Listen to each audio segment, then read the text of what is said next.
Le docteur Elena Vasquez se tenait au centre de l'immense salle, s'efforçant de dissimuler sa nervosité. La pièce était plus grande qu'un terrain de football, avec des murs qui semblaient s'étendre à l'infini. D'étranges lumières flottaient dans l'air, projetant d'étranges ombres sur le sol. Autour d'elle, des dizaines d'êtres extraterrestres l'observaient depuis leur siège. Certains avaient trop d'yeux, d'autres des tentacules à la place des bras, et quelques-uns ressemblaient à des arbres ambulants avec des visages. C'était la frontière d'Harmonie, la station spatiale la plus importante de la galaxie. C'est là que de nouvelles espèces rencontrèrent le Conseil galactique pour la première fois. Elena était là pour représenter l'humanité tout entière. Elle était Chetaet, la première humaine que ces extraterrestres aient jamais vue. Le voyage pour arriver ici avait duré 3 ans. Lorsque les humains découvrirent qu'ils n'étaient pas seuls dans l'univers, tout changea. Des signaux radio venus de l'espace permirent d'entrer en contact avec une race extraterrestre pacifique appelée les Ketani. Ce sont eux qui parlèrent aux humains du Conseil galactique et organisèrent cette rencontre. Elena avait passé des mois à étudier les coutumes et les langues extraterrestres. Elle savait que cette réunion déciderait si les humains pouvaient rejoindre la communauté galactique ou s'ils resteraient seuls dans leur petit coin d'espace. La pression était énorme, mais elle s'efforçait de garder son calme. Le docteur Vasquez lança une voix qui semblait venir de partout à la fois. Elena leva les yeux et vit le porte-parole du conseil, un grand être bleu à 4 bras et aux yeux argentés. Bienvenue à Harmony's Edge. Aujourd'hui, nous allons procéder à l'évaluation standard pour déterminer si votre espèce est compatible avec la civilisation galactique. Elena hocha la tête. On lui avait parlé de cette évaluation. Chaque nouvelle espèce devait la subir. Les extraterrestres devaient s'assurer que les humains s'entendraient avec les autres races et ne causeraient pas de problème. L'évaluation sera effectuée par notre télépathe le plus compétent, poursuivit l'orateur. Zixtora Develnati examinera vos schémas mentaux pour évaluer la compatibilité psychologique de votre espèce. Dans l'ombre, sur le côté de la chambre, une silhouette s'approcha.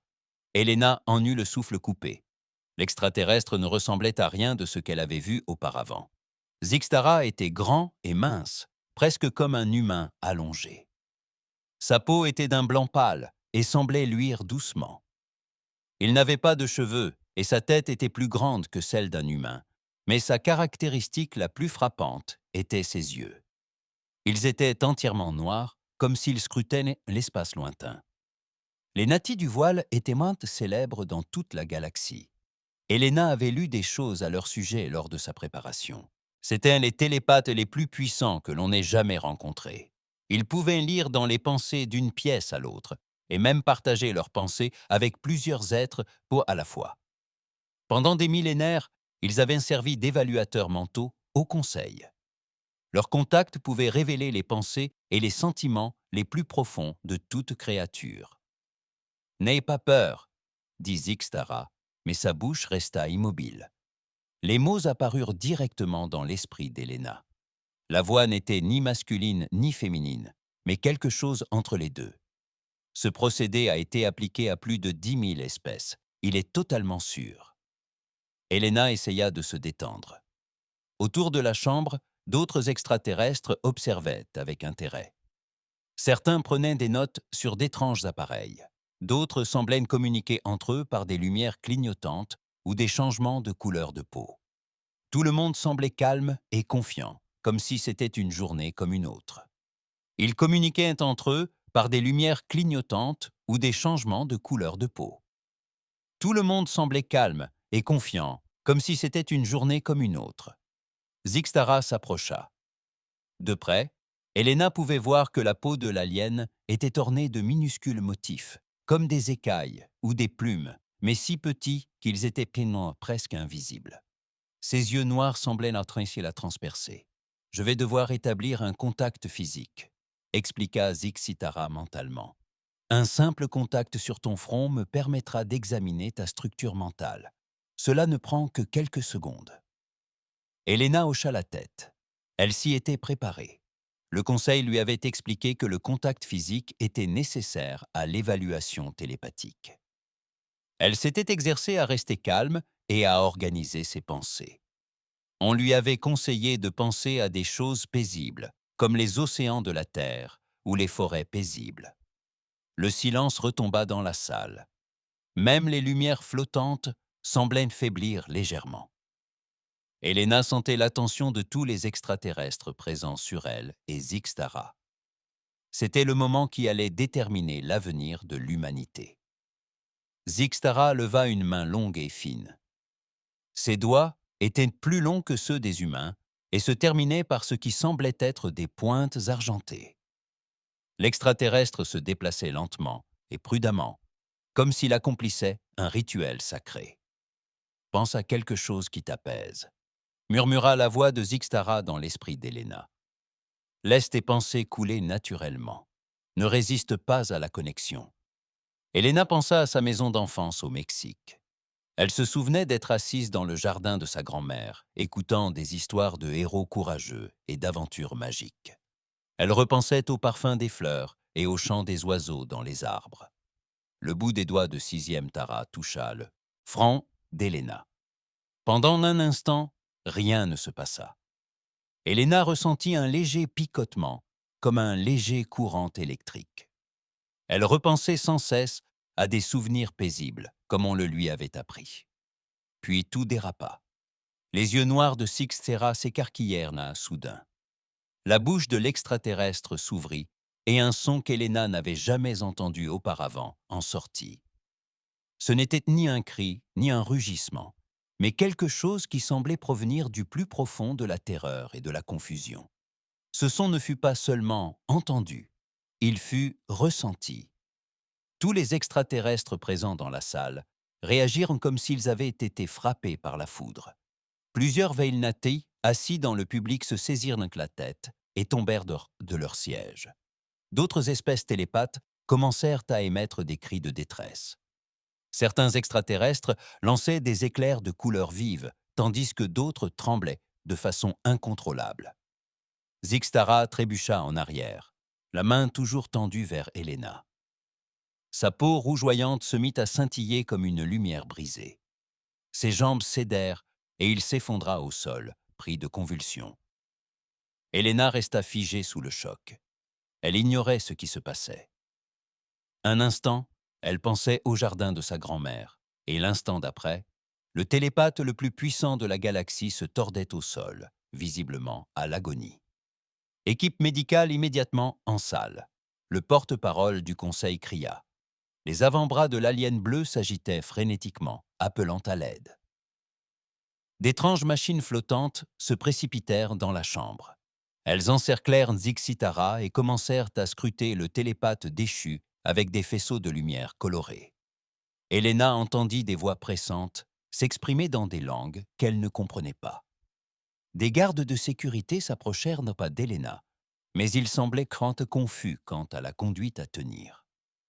Elle n'avait pas bougé, ni fait preuve d'agressivité. Elle était restée là, immobile, tandis que l'alien lui touchait le front. Que s'était-il passé? Demanda Elena, mais personne ne lui répondit. La pièce était plongée dans le chaos, tandis que les équipes médicales s'occupaient de Zixtara et d'autres télépathes déaffectés, raconta le docteur Ketvar. Un scientifique extraterrestre qu'Elena avait rencontré plus tôt s'approcha d'elle avec précaution. Il ressemblait à un gros ours poilu à 6 pattes et au regard bienveillant. « Docteur Vasquez », dit-il avec un accent prononcé mais un anglais clair, « je vous demande de rester calme. Un événement inattendu s'est produit pendant l'évaluation. Nous devons comprendre ce qui s'est passé auparavant. Nous pouvons continuer. » Elena baissa les yeux vers Zixtara, toujours inconscient et entouré de matériel médical. « Tout ira bien. Je ne comprends pas ce qui s'est passé. Équipement. Tout ira bien. Je ne comprends pas ce qui s'est passé. Nous, non plus, admit le docteur Ketfer. En 10 000 évaluations, rien de tel ne s'est jamais produit. Les natis du voile sont les télépathes les plus puissants de l'espace connu.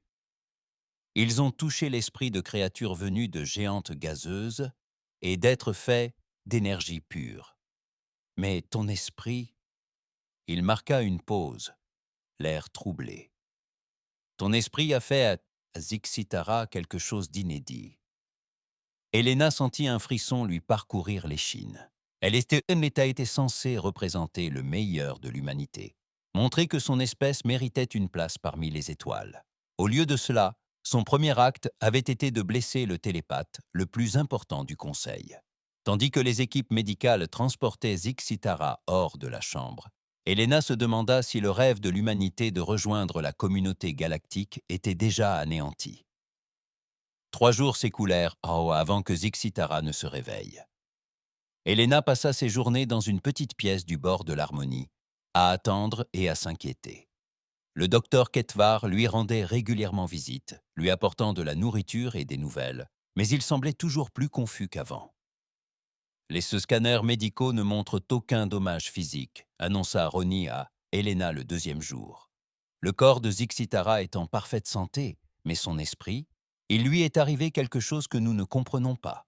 Helena arpentait sa petite chambre. Les murs affichaient des images de paysages paisibles de différents mondes, probablement destinés à la calmer. Mais rien ne pouvait apaiser son inquiétude. Elle était venue ici pour aider l'humanité à rejoindre la galaxie, et au lieu de cela, elle avait blessé quelqu'un. Le 3e jour, le docteur Ketavar arriva avec des nouvelles. Zixtar était réveillé, dit-il. Mais il y a un problème. Le télépathe a du mal à communiquer. Chaque fois que Zixtar tente d'expliquer ce qui s'est passé, ses mots sont mal choisis. Nous devons comprendre ce qui s'est passé lors du contact mental. Helena suivit le docteur Ketavar dans les couloirs de la station. Ils croisèrent de nombreux extraterrestres, et Helena remarqua que la plupart la fixaient avec un mélange de curiosité et de peur. La nouvelle de ce qui s'était passé dans la salle d'évaluation s'était répandue. L'infirmerie était remplie de machines qui bourdonnaient et bipaient doucement. Sixitara était allongé sur un lit qui s'adaptait à la silhouette de l'extraterrestre. Le Veilnati paraissait plus petit et plus fragile qu'avant. Sa peau brillante était terne, et ses yeux noirs semblaient avoir du mal à se concentrer. Plusieurs autres Veilnatis se tenaient autour du lit. Ils étaient tous reliés entre eux par de fins fils d'argent attachés à leurs tempes. Helena avait appris que c'était ainsi qu'ils partagèrent leurs pensées lorsque l'un d'eux était blessé. Le docteur Vasquez. Un autre Veilnatis prit la parole. « Je suis Kixandra, la collègue de Zixtara. Nous essayons de comprendre ce qui est arrivé à notre ami. On peut te poser quelques questions ?» Helena hocha la tête. « Bien sûr, je veux t'aider du mieux que je peux. » Kixandra s'approcha, mais Helena remarqua que l'extraterrestre prenait soin de ne pas la toucher. « Quand Zixtara entra en contact avec ton esprit, à quoi pensais-tu ?»« Au jardin de ma grand-mère, » dit Helena. « Je me souvenais d'être assise là, enfant, à l'écouter raconter des histoires. C'était paisible et joyeux. » Les Veilnati se regardaient, perplexes. L'un d'eux parlait dans sa propre langue, émettant des sons comme des carillons musicaux. Kixandra traduisit. « Ma collègue me demande si vous pensiez à une seule histoire ou à plusieurs. » Helena y réfléchit. « Eh bien, ma grand-mère m'a raconté beaucoup d'histoires au fil des ans. Contes de fées, mythes, aventures. Je crois que je me souvenais de tout à la fois. » Cela provoqua une excitation accrue chez les natis du Val. La peau de Kixandra commença à s'illuminer. « De combien d'histoires te souviens-tu » demanda Kixandra. Helena haussa les épaules. « Je ne sais pas. Des centaines? Peut-être des milliers? Ma grand-mère adorait raconter des histoires. Et puis il y a tous les livres que j'ai lus, les films que j'ai vus, les séries télé. » Sa voix s'est éteinte, voyant l'expression choquée sur les visages des extraterrestres. Le docteur Ketvar s'est avancé. « Helena, ceci pourrait être important. Pouvez-vous m'expliquer ce que vous entendez par toutes ces histoires qui vous traversent l'esprit en même temps ?»« Important. Peux-tu m'expliquer ce que tu veux dire par toutes ces histoires qui te trottent dans la tête en même temps ?» Helena essaya de trouver les mots justes. « Eh bien, quand je pense au jardin de ma grand-mère, je ne me souviens pas seulement d'y être assise. Je me souviens aussi de tous les personnages de ces histoires. Le petit chaperon rouge, Cendrillon, les chevaliers courageux, les sages sorciers. Ils sont tous encore présents dans ma tête, comme s'ils avaient été rencontrés. La pièce se tut, à l'exception du bourdonnement des appareils médicaux. Quand tu dis que ce sont de vraies personnes, dit lentement Kixandra, tu veux dire que tu peux imaginer ce qu'elles diraient ou feraient dans différentes situations. Bien sûr, dit Helena. N'est-ce pas tout le monde? En ce moment même, j'imagine ce que Sherlock Holmes penserait de cette situation. Il dirait probablement que la nature extraordinaire de l'événement exige que nous cherchions une explication extraordinaire. Tandis qu'Helena parlait, Zixitara se redressa brusquement dans son lit. Les yeux du télépathe blessé s'écarquillèrent, comme s'il avait peur. Tant de voix, murmura Zixitara, parlant à voix haute pour la première fois depuis l'incident. Toutes parlaient en même temps, toutes réelles, toutes vivantes. Kixandra s'approcha rapidement de Zixitara. « Que veux-tu dire, mon ami? Quelle voix ?» Zixitara désigna Helena, d'une main tremblante. Dans son esprit, pas une conscience. Des milliers, des millions. Chaque histoire qu'elle a entendue y vit aussi réelle que n'importe quelle personne. Quand j'ai touché ses pensées, je les ai toutes touchées. Dr Ketvar a pris des notes sur un petit appareil. Zixtara, pouvez-vous décrire plus clairement ce que vous avez vécu? Le télépathe blessé ferma les yeux et parla lentement. Imaginez ouvrir une porte sur ce que vous pensez être une seule pièce. Mais en fait, vous vous trouvez dans une vaste ville remplie de monde. Chacun a sa propre vie, ses propres pensées, sa propre réalité, mais tout cela existe dans un seul esprit. Helena sentit un frisson. Tu veux dire qu'en lisant mes pensées, tu as rencontré les personnages des contes? Pas rencontré, dit Zixitara, devenu. L'espace d'un instant, j'étais le petit chaperon rouge marchant dans la forêt. Tu as rencontré les personnages des contes? Pas rencontré, dit Zixotera, devenu. L'espace d'un instant, j'étais le petit chaperon rouge se promenant dans la forêt. Puis, le loup caché derrière les arbres. Puis, Cendrillon au bal. Puis, le dragon que combattent les chevaliers. Tout cela en même temps.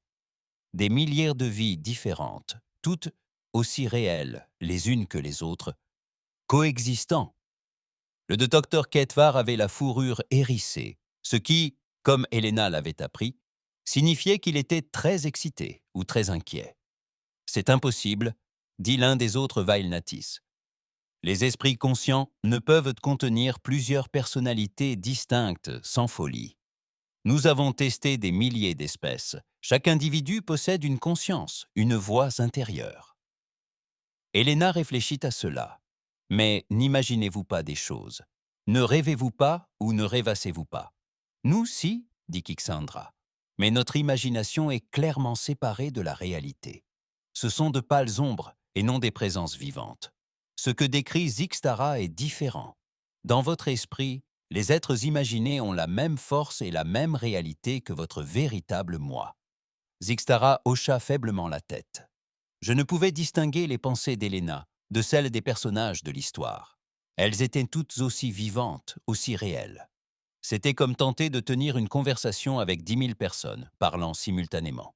Le docteur Ketvar écrivait, avec frénésie. Ceci explique le choc télépathique.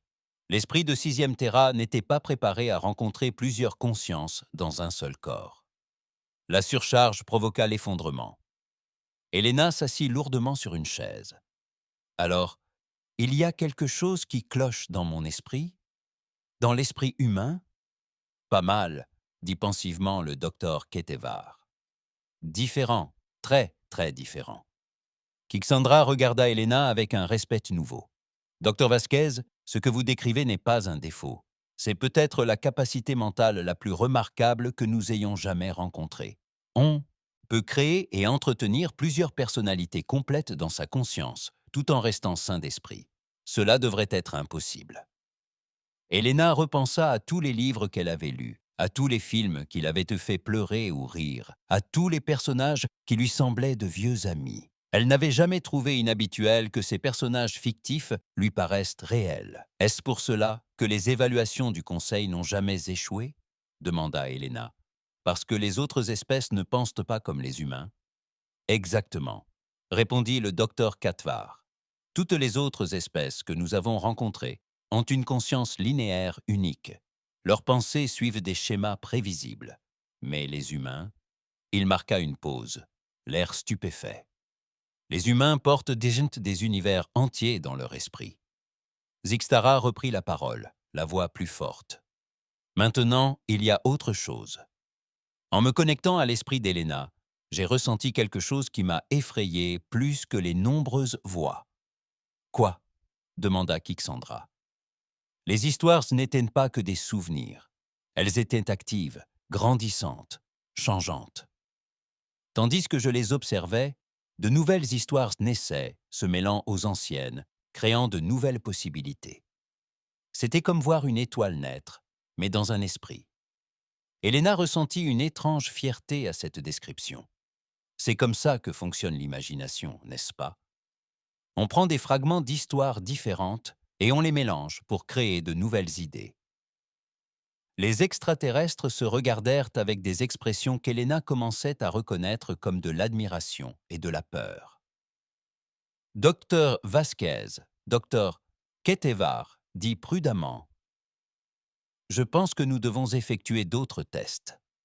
Ce que vous avez décrit peut changer tout ce que nous savons sur la conscience elle-même. » Le docteur Katavar a travaillé avec Helena pendant 2 semaines, test après test. Chaque expérience révélait quelque chose de nouveau et d'impossible sur la conscience humaine. Helena s'est retrouvée dans des laboratoires remplis de machines étranges qui pouvaient mesurer les pensées et cartographier les schémas de l'esprit. Les résultats sont extraordinaires. Dr Ketvar dit aux membres du conseil assemblé. Helena était assise à côté de lui dans la grande salle, regardant des dizaines de visages extraterrestres réagir à sa présentation. La conscience humaine fonctionne selon des principes que nous n'avons jamais rencontrés auparavant. L'orateur du conseil se pencha en avant, avec intérêt. La conscience humaine fonctionne selon des principes que nous n'avons jamais rencontrés auparavant. Le porte-parole du conseil se pencha en avant, avec intérêt. Expliquez-nous ces principes, Dr Ketvar. Le scientifique, semblable à un ours, activa un écran holographique qui montrait l'activité cérébrale d'Helena. Lorsqu'on scrute l'esprit du docteur Vasquez pendant ses pensées normales, on ne voit pas une conscience, mais des centaines de flux de pensées actifs. Chaque flux correspond à un personnage fictif ou à un élément narratif différent qu'elle a absorbé tout au long de sa vie. Des murmures d'incrédulité parcoururent la chambre. Certains extraterrestres arboraient des couleurs de confusion, tandis que d'autres émettaient des sifflements d'étonnement. Ce ne sont pas de simples souvenirs, poursuivit le docteur Ketver. Ce sont des constructions de personnalités pleinement formées, capables de penser indépendamment dans l'esprit humain. Regardez ce qui se passe quand je pose une question simple au docteur Vasquez. Il se tourna vers Helena. Que feriez-vous si vous étiez coincé sur une île déserte? Helena réfléchit un instant. Eh bien, je chercherais d'abord de l'eau douce, comme Bear Grylls l'enseignait dans ses émissions de survie. Ensuite, j'essaierai de construire un abri en utilisant les techniques apprises de Robinson Crusoe. Je pourrais aussi chercher des moyens de signaler un appel à l'aide, comme Tom Hanks l'a fait dans le film Seul au monde. L'écran holographique montrait le cerveau d'Helena s'illuminant de dizaines de motifs différents. Chaque motif représentait une source de connaissances différentes, toutes actives simultanément. Comme vous pouvez le constater, Dr Ketavar expliqua qu'elle avait accédé simultanément aux connaissances et aux personnalités de 3 sources fictives différentes. Son esprit considère ces personnages fictifs comme de véritables consultants qu'elle peut solliciter pour obtenir des conseils. Un extraterrestre ressemblant à un cristal ambulant prit la parole. « C'est impossible. Les entités fictives ne peuvent te fournir de véritables connaissances. Elles sont imaginaires, pas réelles. » Helena se leva. « Mais ils peuvent apporter de véritables connaissances. Tout ce que je sais sur la survie vient d'histoires que j'ai entendues ou vues. Les personnages fictifs portent en eux le savoir que leurs créateurs ont mis en eux. Quand je pense à Bear Grylls, je repense à tout ce que j'ai appris de ces séries. Quand je pense à Robinson Crusoe, je me souviens de toutes les techniques de survie de cette histoire. Le docteur Kaitvar hocha la tête. Les humains semblent apprendre en créant des modèles internes de personnes et de personnages.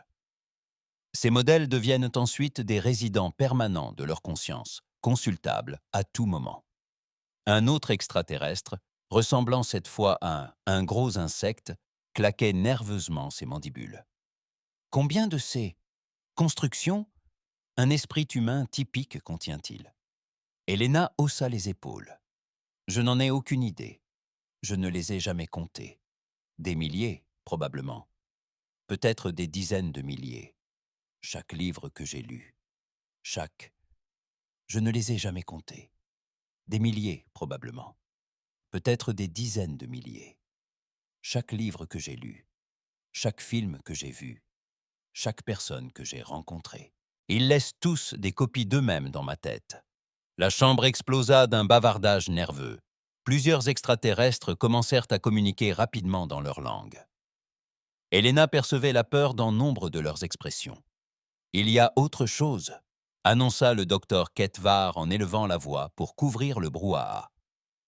Le docteur Vasquez a démontré sa capacité à contrôler consciemment ses constructions mentales. « Montre-leur, Helena. » Helena s'était entraînée à cela ces derniers jours. Elle ferma les yeux et se concentra. « Là, je pense comme Spock dans Star Trek.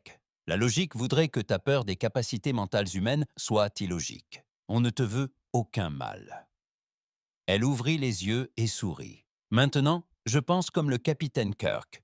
Nous sommes venus en paix et nous voulons travailler ensemble à l'exploration de nouveaux mondes étranges. » Le scanner cérébral a révélé des changements spectaculaires, alors qu'Helena alternait entre différents schémas mentaux.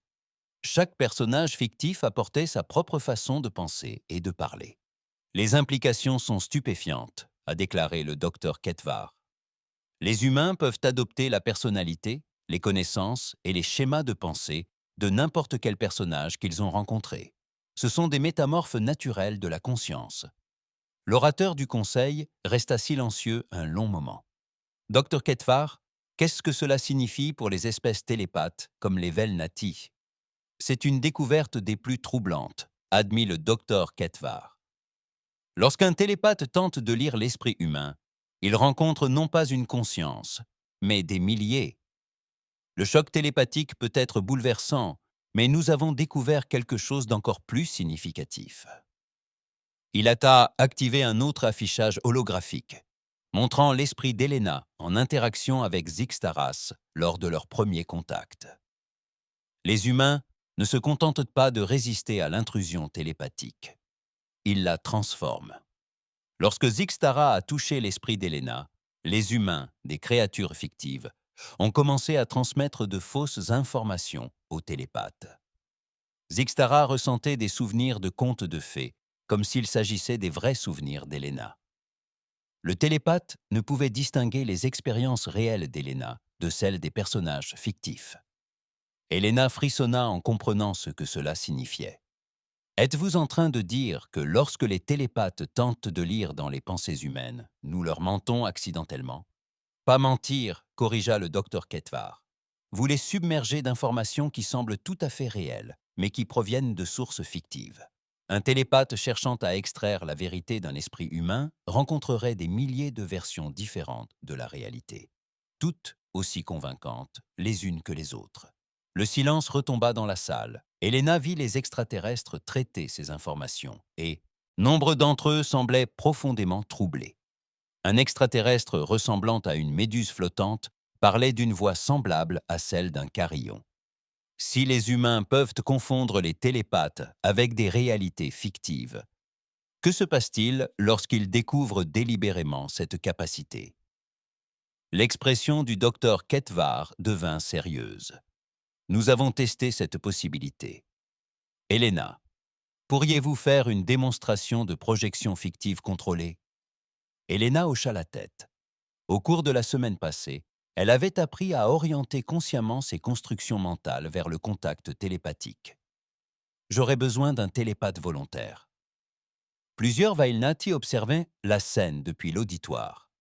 L'un d'eux, autre que Zixitara, qui se remettait encore, s'avança prudemment. « Je vais tenter d'établir le contact, dit le télépathe, mais je maintiendrai des barrières protectrices. Elena se concentra, réfléchissant à une histoire précise. Je suis prêt. Le Vail Nati tendit prudemment la main et la toucha à peine.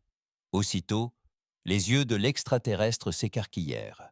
Je vois une jeune femme vivant dans une maison avec 7 petits hommes qui travaillent dans une mine. Elle a la peau blanche comme neige et les lèvres rouges comme le sang. Une reine maléfique veut la tuer car un miroir magique dit qu'elle est la plus belle du pays. Le télépathe rompit le contact, l'air confus. Mais ce ne sont pas de vrais souvenirs. C'est une histoire fictive. Exactement, dit Elena. Je pensais à Blanche-Neige. À vos sens télépathiques, ces expériences semblaient aussi réelles que mes propres souvenirs. Les implications déferlèrent sur la chambre comme une vague. Si les humains pouvaient fournir aux télépathes des informations fictives qui leur semblaient parfaitement réelles, alors l'interrogatoire télépathique, le contrôle mental et la domination mentale, autant d'outils utilisés par de nombreuses espèces pour maintenir leur pouvoir, seraient inefficaces contre les humains. Le docteur Ketvar a annoncé une dernière découverte. Les humains peuvent partager leurs constructions fictives entre sûrs. Elena sourit en se souvenant des tests qu'ils avaient effectués. Quand les humains se racontent des histoires, nous ne partageons pas seulement des informations, nous partageons des fragments de conscience. Chaque fois que quelqu'un me raconte une histoire, je crée une construction mentale basée sur cette histoire. Et quand je raconte cette histoire à quelqu'un d'autre, je lui transmets la construction. L'orateur du conseil se leva, les 4 bras levés pour attirer l'attention. Êtes-vous en train de dire que la conscience humaine est contagieuse? D'une certaine manière, oui, confirma le docteur Ketvar. Les humains peuvent créer des réalités fictives partagées qui existent dans plusieurs esprits. Un groupe d'humains connaissant les mêmes histoires aura des constructions mentales similaires, créant une sorte de conscience collective fondée sur des récits partagés. Elena pensa à tous les films que des millions de personnes avaient vus, à tous les livres lus par d'innombrables lecteurs. Nous construisons des univers mentaux partagés depuis des milliers d'années, sans même nous en rendre compte. Chaque fois que quelqu'un regarde Star Wars ou lit Harry Potter, il ajoute ces personnages à sa collection mentale. Des millions de personnes portent en eux les mêmes êtres fictifs. La chambre explosa dans le chaos. Des extraterrestres parlaient rapidement dans des dizaines de langues. Certains arboraient des couleurs vives, tandis que d'autres émettaient des cris de détresse. Elena constata que beaucoup d'entre eux étaient effrayés. Le président du conseil rappela à l'ordre. La séance s'est levée. Le conseil doit discuter de ces révélations en privé. Alors qu'Elena quittait la salle avec le docteur Ketvar, elle entendit des bribes de conversations extraterrestres. Des mots comme dangereux, imprévisibles et menaces lui parvinrent aux oreilles. Docteur Ketvar. Elena dit doucement, « Je pense que nous avons peut-être aggravé la situation de l'humanité. » Le scientifique extraterrestre la regarda avec ses yeux bienveillants. « Peut-être, docteur Vasquez, mais la vérité finirait par éclater. Il vaut mieux que nous la découvrions dans des conditions contrôlées. » Elena n'était pas certaine d'être d'accord. Elle était venue à la frontière de l'harmonie pour aider l'humanité à rejoindre la communauté galactique. Au lieu de cela, elle avait révélé que les humains possédaient des capacités mentales capables de neutraliser le pouvoir des espèces télépathiques. Elle se demandait si le Conseil déciderait que les humains étaient trop dangereux pour être admis dans la civilisation galactique. Tandis qu'ils parcouraient donc les couloirs de la station, Elena remarqua que les autres extraterrestres s'éloignaient d'elle, gardant leur distance. La nouvelle se répandait, et tout n'était pas rose. La nouvelle des pouvoirs d'Elena se répandit à travers la galaxie plus vite que prévu. En quelques jours, des rapports assez nous arrivèrent dans des colonies humaines et de la Terre elle-même. Partout, des gens expérimentaient avec leur esprit, testant les limites de leur imagination. Elena reçut des communications urgentes de la Terre alors qu'elle attendait la décision du Conseil. Ces messages dressaient le portrait d'une espèce s'éveillant à des pouvoirs qu'elle ignorait posséder. Tout commença avec les écrivains. Le docteur Sarah Chen a fait un reportage depuis la Terre, par communication holographique. Lorsque la nouvelle de votre découverte, la science-fiction, a éclaté, les auteurs ont commencé à tester leur construction mentale. Ils ont découvert qu'ils pouvaient rendre leurs personnages fictifs si vivants que des extraterrestres télépathes les prenaient pour des personnes réelles. Elena a regardé les enregistrements avec stupéfaction. Les scénaristes démontraient leur talent devant la caméra, créant des scénarios fictifs si détaillés que les observateurs extraterrestres en perdaient la notion du réel. Les acteurs venaient ensuite, poursuivit le Dr Chen. Les artistes de théâtre et les acteurs de cinéma l'ont découvert. Ils pouvaient incarner leur rôle si complètement que les extraterrestres télépathes ne pouvaient distinguer la fin de l'acteur et le début du personnage. Un homme jouant Hamlet est devenu Hamlet au sens télépathique du terme. Mais le développement le plus surprenant est venu d'une source inattendue. L'armée l'a immédiatement remarqué, a déclaré le Dr Chen, l'air grave. Ils ont commencé l'entraînement. Des unités s'engagent dans ce qu'ils appellent la guerre narrative. Les soldats apprennent à créer des réalités fictives partagées qui peuvent dérouter les télépathes ennemis. Elena ressentit un mélange d'excitation et d'inquiétude. Comment fonctionne la guerre narrative?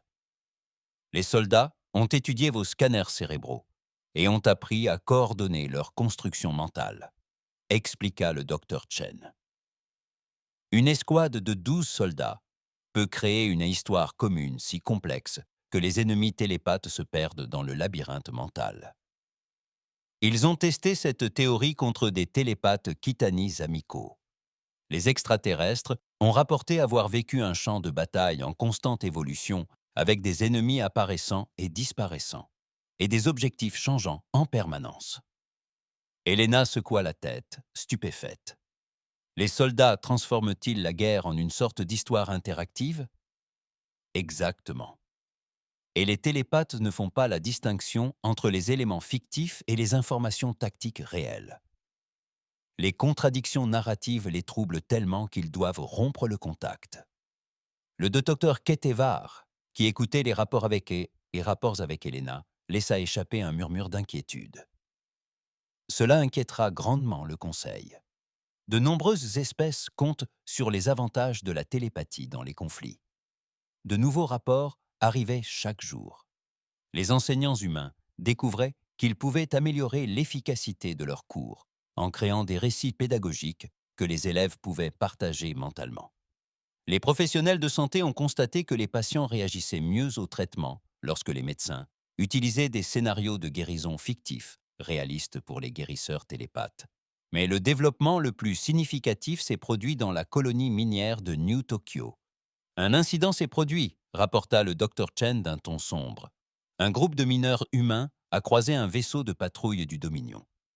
Elena connaissait le Dominion du silence. C'était un empire hostile qui utilisait la guerre télépathique pour conquérir d'autres espèces. Leur vaisseau pénétrait parfois illégalement dans l'espace du Conseil, capturant des gens pour les exploiter. Le vaisseau du Dominion a tenté d'exercer une domination mentale sur les mineurs, Dr Chen. Suite. C'est une technique qu'ils ont utilisée avec succès sur des centaines de mondes. Ils projettent des ordres télépathiques irrésistibles qui forcent que leurs victimes à se rendre. Elena se pencha. Que s'est-il passé? Les mineurs suivaient les nouvelles de vos découvertes. Lorsqu'ils sentirent l'attaque télépathique commencer, qu'ont-ils fait? C'était naturel pour les humains. Ils commencèrent à se raconter des histoires partagées, des histoires de mineurs courageux qui avaient combattu des pirates de l'espace et gagné. L'hologramme montrait des images de sécurité de la station minière. Elena observait 20 mineurs humains se tenir ensemble, main dans la main, tandis que des forces télépathiques invisibles tentaient de leur briser l'esprit. Au lieu de capituler, les mineurs commencèrent à dialoguer rapidement, construisant un récit commun de résistance héroïque. Les télépathes du Dominion rapportèrent un échec total, déclara le Dr Chen avec satisfaction.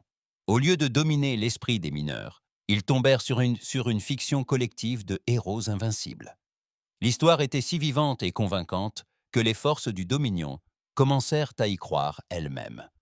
Elles se retirèrent, confuses. Helena ressentit une vague de fierté. Les humains ne se contentaient pas de se défendre. Ils retournaient les armes de leurs attaquants contre eux. Mais les nouvelles n'étaient pas toutes positives. Le conseil était en session d'urgence, informa le docteur Ketvar à Helena.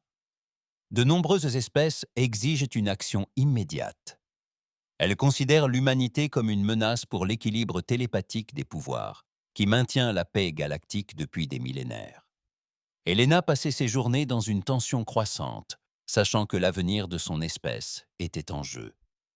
Des membres du conseil lui rendirent sans visite, l'interrogeant sur les capacités et les intentions humaines.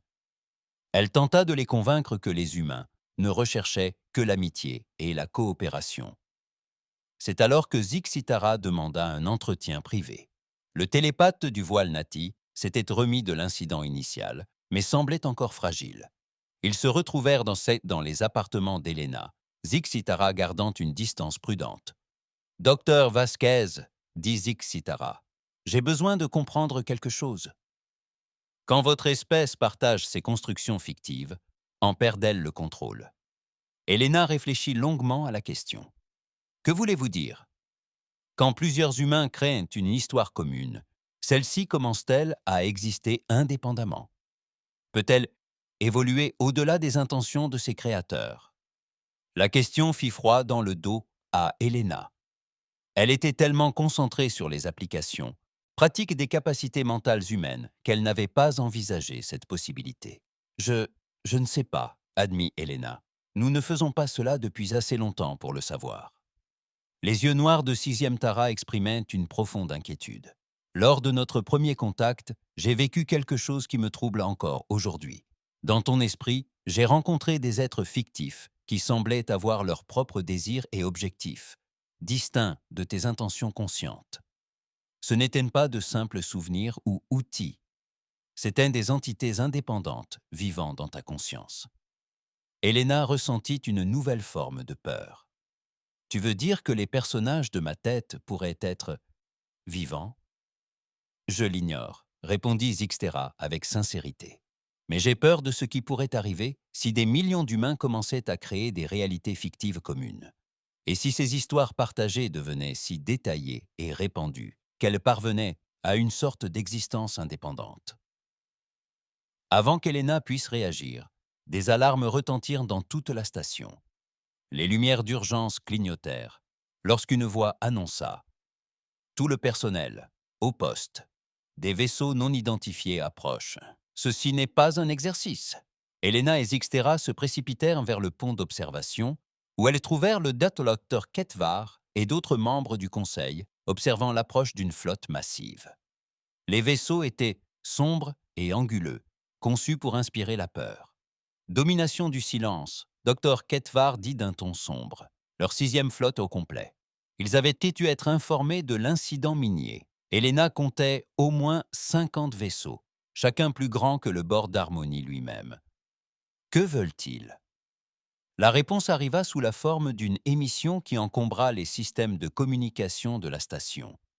La voix était froide et impassible, s'exprimant dans un langage galactique parfaitement commun. Êtres de la frontière de l'harmonie, nous venons réclamer les humains. Leurs capacités mentales représentent une menace pour l'ordre galactique. Rendez-les immédiatement ou vous en subirez les conséquences. Helena sentit son estomac se nouer. Le Dominion n'était pas là pour négocier ou étudier les capacités humaines. Il était là pour capturer ou détruire les représentants de l'humanité. Le Conseil doit décider, annonça le président par interphone. Devons-nous livrer le docteur Vasquez pour préserver la paix, ou risquons-nous la guerre pour protéger une espèce nouvellement découverte? Helena observa la flotte qui approchait, chaque vaisseau hérissé d'armes conçues pour briser les esprits autant que les corps. Pour la première fois depuis son arrivée aux confins de l'harmonie, elle se demanda si la plus grande force de l'humanité n'était pas aussi sa plus grande faiblesse. Zixtara, dit doucement Helena. « Le Dominion me capture. Pourront-ils utiliser les capacités mentales humaines contre d'autres espèces? L'expression du télépathe s'assombrit. S'ils apprenaient à contrôler la conscience humaine, ils pourraient ou créer des réalités fictives suffisamment puissantes pour dominer des mondes entiers. Ils pourraient transformer votre plus grand don en arme de conquête ultime. Elena comprit que le destin de l'humanité ne se résumait plus à rejoindre la communauté galactique. Il s'agissait d'empêcher que leurs capacités uniques ne tombent entre les mains de ceux qui les utiliseraient pour asservir les autres. La flotte du Dominion poursuivait son approche, et Elena savait que tout allait changer. La salle du Conseil n'avait jamais rien vu de tel. Des représentants de centaines d'espèces se disputaient frénétiquement, tandis que la flotte du Dominion approchait. Certains exigeaient la reddition immédiate d'Elena pour éviter la guerre. D'autres insistaient sur le fait que les capacités de l'humanité étaient trop dangereuses pour tomber entre les mains du Dominion. Elena se tenait au centre de tout cela, consciente que ses prochains mots pourraient déterminer le sort de son espèce. « J'ai une proposition », annonça-t-elle, sa voix tranchant le chaos. Le silence retomba dans la pièce. Même la lumière flottante sembla s'estomper, tous les extraterrestres se concentrant sur elle. Le Dominion veut s'emparer des capacités de conscience humaine pour son propre usage, poursuivit Elena. Mais ils ne comprennent pas ce qu'ils tentent de voler. Laissez-moi leur montrer exactement ce que l'imagination humaine peut faire lorsqu'elle est utilisée pour défendre plutôt que pour attaquer. Les avant-bras du président du Conseil gesticulèrent nerveusement. Dr Vasquez, la flotte du Dominion, compte plus de 50 vaisseaux équipés d'armes télépathiques destructrices de planètes. Comment pourriez-vous résister à une telle force? Elena sourit en repensant à tous les rapports qu'elle avait reçus de la Terre, en faisant ce que les humains font le mieux, en racontant une histoire si grande et si puissante qu'elle deviendra suffisamment réelle pour tout changer. Dr Ketvar s'approcha, ses poils se hérissant d'excitation et de peur. « Que veux-tu dire? Je dois contacter la Terre immédiatement. Peur. Que veux-tu dire? Je dois contacter la Terre immédiatement, dit Elena. Et j'ai besoin que chaque humain présent dans l'espace du Conseil participe à ce que nous allons faire. » En moins d'une heure, Elena se tenait devant un réseau de communication assemblé à la hâte, capable d'atteindre toutes les colonies humaines et la Terre elle-même. La flotte du Dominion s'était immobilisée juste hors de portée de tir, attendant la réponse du Conseil à ses exigences. Citoyens de l'humanité, Elena Broadcast. Ici, le docteur Elena Vasquez, depuis la frontière de l'harmonie. Nous sommes confrontés à une crise qui déterminera notre avenir parmi les étoiles. J'ai besoin que chacun d'entre vous accomplisse quelque chose qui peut paraître impossible, mais je crois que c'est quelque chose que seuls les humains peuvent accomplir. À travers l'espace humain, des millions de personnes ont interrompu leurs activités pour écouter. Sur Terre, dans l'espace, dans les stations, sur les mondes coloniaux, les humains se sont rassemblés autour d'appareils de communication pour entendre les paroles d'Elena. « J'ai besoin que vous imaginiez avec moi, » continua Elena. « Imaginez une histoire si vaste et détaillée qu'elle deviendra un bouclier pour l'humanité tout entière. Imaginez la Terre elle-même protégée par les plus grands héros de toutes les histoires. Imaginez le capitaine Kirk et son équipage patrouillant dans l'espace. Voyez Superman voler entre nos mondes. Imaginez Wonder Woman montant la garde sur nos colonies. Elle marqua une pause, sentant la puissance de l'imagination collective commencer à se développer. Mais ne les imaginez pas seulement individuellement. Imaginez-les tous travaillant ensemble, chaque héros de chaque histoire, chaque personnage courageux de chaque conte. Tous unis pour protéger l'humanité de ceux qui voudraient nous faire du mal. Sur la station, des extraterrestres télépathes commencèrent à réagir avec inquiétude. Nati, le voile, signala avoir senti quelque chose d'énorme se former dans l'espace mental autour de la Terre et des colonies humaines. Elena poursuivit son message, la voix devenant de plus en plus forte. Imaginez l'Enterprise et le Faucon Millennium volant côte à côte. Imaginez Gandalf et Dumbledore jetant des sorts de protection autour de nos mondes. Voyez la Ligue des Justiciers et les Avengers collaborer.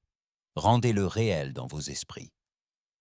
Rendez-le si détaillé que même vous commencerez à y croire. À travers l'espace humain, quelque chose d'inédit a commencé à se produire. Des millions de personnes ont ajouté leurs propres éléments au récit d'Elena. Les enfants ont apporté leurs héros de dessins animés préférés. Les adultes ont ajouté des personnages de livres et de films. Des personnes âgées ont évoqué des héros issus de vieux contes et mythes. L'imaginaire collectif humain a commencé à tisser ces éléments en un récit unique, massif et partagé. À la frontière de l'harmonie, des télépathes extraterrestres rapportaient des lectures impossibles. La construction mentale que l'humanité construisait collectivement était devenue si détaillée et si largement partagée qu'elle commençait à paraître réelle, même pour les espèces non télépathes. Docteur Vasquez, dit Zixitara d'un ton pressant, ce que vous faites fonctionne trop bien. La réalité fictive que vous créez devient si puissante qu'elle pourrait devenir indépendante du contrôle humain. Elena hocha la tête, s'y étant attendue. C'est exactement ce qui doit arriver. Le Dominion repose sur la domination mentale. Mais comment dominer quelque chose qui existe entre réalité et fiction?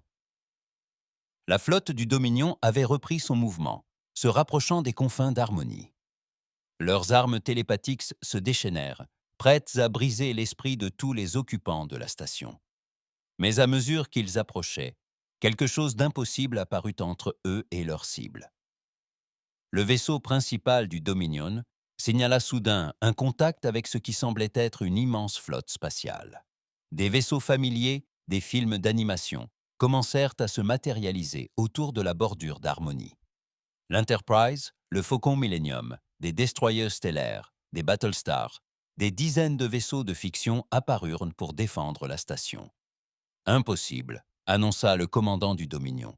Ces vaisseaux n'existent pas, ils sont issus de programmes de divertissement humain. La voix d'Elena a traversé l'espace, portée par la puissance collective de l'imagination humaine. C'est là que tu te trompes. Ils existent parce que nous y croyons. Ils sont réels parce que des millions d'humains les ont rendus réels. Les forces du Dominion tentèrent de percer la flotte fictive, mais leurs télépathes se retrouvèrent confrontés à un phénomène inédit. Au lieu d'esprits à dominer, ils se retrouvèrent confrontés à des récits humains partagés si complexes et détaillés qu'ils ne pouvaient distinguer les éléments réels des éléments fictifs. Lorsqu'ils tentèrent d'attaquer directement l'esprit d'Elena, ils se heurtèrent simultanément à la sagesse sereine du capitaine Picard, au savoir ancestral de Yoda et au courage d'Harry Potter. Les personnages fictifs ne se contentèrent tant pas de résister à l'assaut mental, ils l'intégrèrent à leurs propres histoires. « Voici le capitaine Kirk », dit Elena, sa voix portant l'autorité du personnage fictif tel que des millions d'humains l'imaginaient. « Nous sommes Starfleet, et nous ne cédons pas aux tyrans. » Le récit collectif humain était devenu si puissant que même Elena ne savait plus où s'arrêtait sa propre conscience et où commençait la réalité fictive partagée. Elle se surprit à penser avec les voix de 1000 héros, s'exprimant avec leur sagesse et leur courage combinés. La flotte du Dominion se retrouva engagée dans une bataille qui ne suivait aucune règle qu'ils comprenaient. Leurs armes fonctionnèrent parfaitement sur les vaisseaux fictifs, les détruisant complètement. Mais chaque vaisseau détruit était immédiatement remplacé par un autre, tandis que des millions d'esprits humains continuaient d'alimenter le récit. Pire encore, les personnages fictifs commencèrent à influencer la pensée du Dominion. Les télépathes qui tentaient de pénétrer les défenses humaines se retrouvèrent à absorber accidentellement des fragments d'histoire. Les soldats du Dominion commencèrent à remettre en question leurs ordres, influencés par des héros qui s'opposaient toujours à la tyrannie. « Retraite !» ordonna finalement le commandant du Dominion. « Nous ne pouvons pas gagner cette bataille. » Les humains ont instrumentalisé le chaos.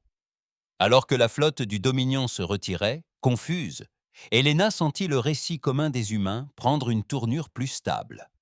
La flotte fictive restait visible par télépathie, mais elle ne semblait plus menacée de dérapage.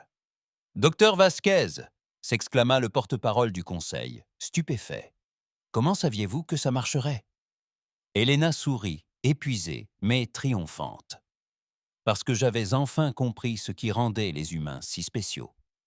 Nous ne nous contentons pas d'imaginer des choses. Nous rendons notre imagination suffisamment réelle pour toucher les autres esprits. Nous le faisons depuis des millénaires, à travers des histoires, des mythes et des légendes. Aujourd'hui, nous venons de le faire, à l'échelle galactique. 6 Terra s'approchèrent prudemment, encore impressionnés par ce qui venait de se passer. Le récit collectif que vous avez créé est toujours là. Des millions d'humains le maintiennent ensemble. Vous avez créé une conscience commune fondée sur des héros fictifs. Elena hocha la tête. Et tant que les humains continueront de croire aux héros, à la justice et à la résistance aux tyrans, cette conscience commune nous protégera. Nous avons fait de notre plus grande force, notre capacité à donner vie à la fiction, notre meilleure défense. Le docteur Ketvar enregistrait tout, son esprit scientifique s'empressant d'en comprendre les implications.